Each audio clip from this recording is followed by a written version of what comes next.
হৰিনামে মুখৰিত মৰঙীৰ পুৰা জংঘল দ্বিতীয় বৈকুণ্ঠপুৰীলৈ পৰিণত হৈছে সমগ্ৰ অঞ্চল। আজিৰে পৰা আৰম্ভ ফলঙনি আঞ্চলিকৰ ৩২তম বাৰ্ষিক ভাগৱত অখণ্ড পাঠ অনুষ্ঠান। মৰঙী মৌজাৰ ফলঙনি অঞ্চলৰ ৪৫ ভাগ নামঘৰৰ উদ্যোগত ৩ নং পুৰা জংঘল নামঘৰৰ আতিথ্যত ৭ দিনীয়া কাৰ্যসূচীৰে আৰম্ভ হৈছে ভাগৱত পাঠ অনুষ্ঠান। বহু শতাধিক ভক্ত বৈষ্ণৱৰ সমাৱেশেৰে পুৰা জংঘল নামঘৰত দ্বিতীয় বৈকুণ্ঠপুৰীলৈ ৰূপান্তৰ হৈছে। পুৱা ভক্ত আদৰণিৰ পাছতে ধৰ্মধ্বজা উত্তোলন কৰে আঞ্চলিক সমিতিৰ সভাপতি তুলেশ্বৰ হাজৰিকাই। বৃক্ষৰোপণ কৰে গাঁও প্ৰধান সুনন্দ শইকীয়াই। স্মৃতি সোধ মুকলি কৰে শিক্ষাবিদ নগেন শইকীয়াই। নাম প্ৰসংগৰ পাছতে বিয়লিৰ পৰা আৰম্ভ হ'ব ভাগৱত অখণ্ড পাঠ। কাৰ্যসূচীত অংশগ্ৰহণ পুৰণিমাটি আহতগুৰি সত্ৰৰ সত্ৰাধিকাৰ শ্ৰী শ্ৰী মৃদু পৱন গোস্বামীদেৱ।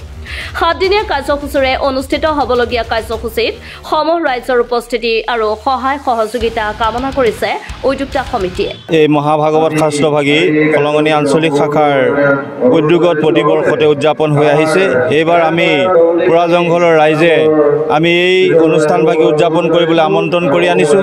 আমি আশা কৰিছোঁ এই অনুষ্ঠানভাগী সাফল্যমণ্ডিত হ'ব আৰু ভকত বৈষ্ণৱেৰে এই অঞ্চল ভৰি পৰিব আৰু আমি আশা কৰিছোঁ আমি যি মানসেৰে ভকত বৈষ্ণৱক সেৱা কৰিবলৈ আগবাঢ়িছোঁ তাৰ বাবে যাতে আমি সাফল্যমণ্ডিত হওঁ, সেয়ে আমি আহ্বান জনাইছোঁ। আহক সকলো ভকত এই অনুষ্ঠানলৈ, আমি তেখেতসকলক আতিথ্যৰ বাবে অপেক্ষাৰত।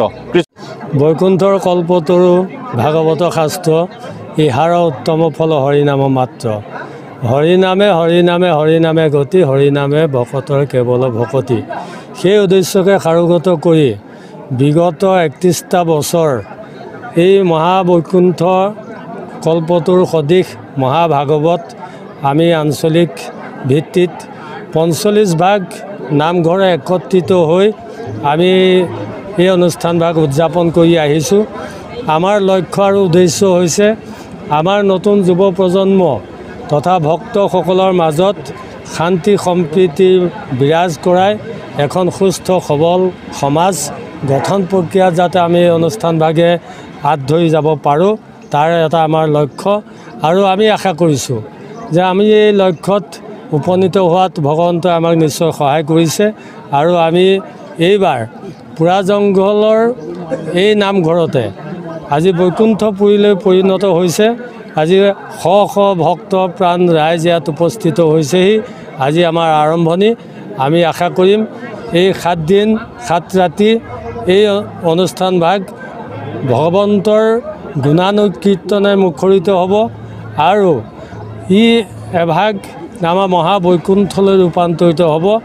আৰু আমাৰ মাজত থকা অসূয়া অপ্ৰীতি বা বৰ্তমান যুৱ শৃংখলতা, বিভিন্ন ধৰণৰ সামাজিক ব্যাধি, এই ব্যাধিসমূহ নাইকিয়া কৰিবৰ কাৰণে কেৱল ভক্তি মাৰ্গৰ যোগেদি এই মহা অনুষ্ঠানভাগে আমাক আগবঢ়াই লৈ যাব বুলি আমি আশা কৰিছোঁ।